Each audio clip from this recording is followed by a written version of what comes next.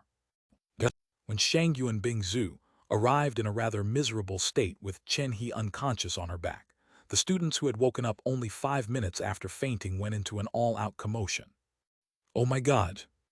What monster could hurt President Xunyuan like this? Even Vice President is out of action. Liang Peng, Bai Zemin, President Xunyua, Vice President Chen. They all fought together against the same enemy. One enemy to defeat them all was the last thing they needed at this time. Previously, the overwhelming strength of the group of 4 had managed to considerably calm the anxiety in the hearts of most. But as things stood, it now seemed to be that even the 4 of them did not necessarily have the ability to survive in this new world. Shangyuan Bingzhu ignored the commotion as she did not have the energy or heart to worry about it at the moment. Besides, she could feel relieved after realizing that Sylvia had used her special ability. First, she looked at Liang Peng, who was recovering in a corner. Regarding her ice-cold eyes, Liang Peng snorted and said disdainfully, "Don't tell me you're angry that we left you behind after everything you said regarding the allies." Shangyuan Bingzhu looked at him silently for a few seconds before withdrawing her gaze. "Don't worry. I never expected anything from a piece of trash to begin with."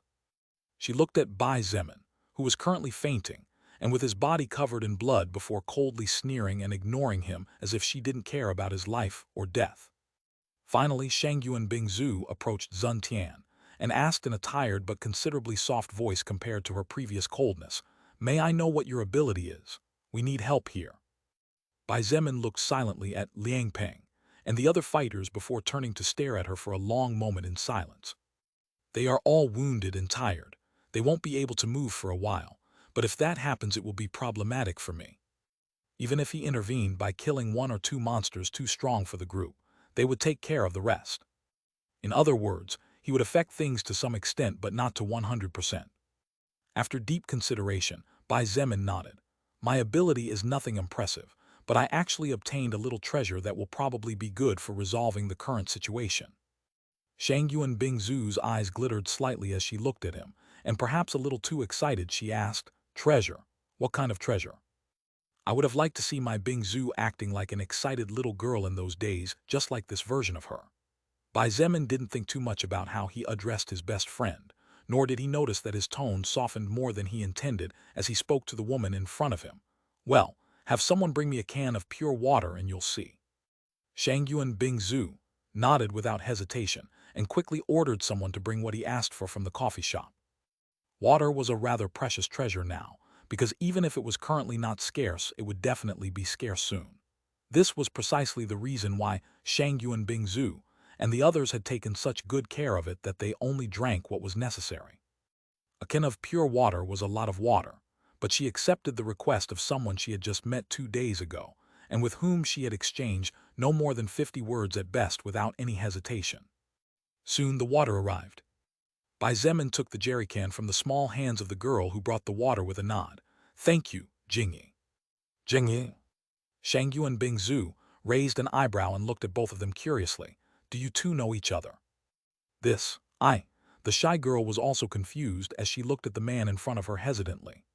She felt that she had seen him before, but she didn't think they were that close, since she couldn't even remember his name. But if that's the case, then why I am? The more she thought, the more Kai Jingyi felt that she knew this person from somewhere. Bai Zemin cursed himself in his heart as he realized his slip of tongue, but he certainly wasn't slow to react. I only heard her name by accident. She is one of the brightest freshmen and also quite pretty after all. Bai Zemin looked at her calmly before nodding. I'm sorry I called you by name. I did it without thinking too much. And knows I.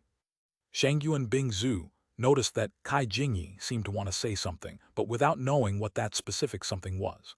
Even she noticed that the girl seemed to look at the young man in front of them doubtfully, as if she had met him in a past life or something similar. Here it is. Bai Zemin's voice cut off Shangyuan Bingzu's train of thought, and when she looked at him, she noticed that in his hand was a medium-liter plastic bottle filled halfway with a slightly yellowish liquid. What is that? Shangyuan Bingzu and Kai Jingyi were astonished. Both women could feel a kind of pure aura coming out from that bottle, and just by being close they felt themselves starting to feel better. This is a potion, Bai Zemin stated. Potion? Shangyuan Bingzu looked at him in disbelief. You mean those potions, like the one from books and movies about wizards and alchemists? That's right. Bai Zemin nodded with a serious expression and lied without blinking.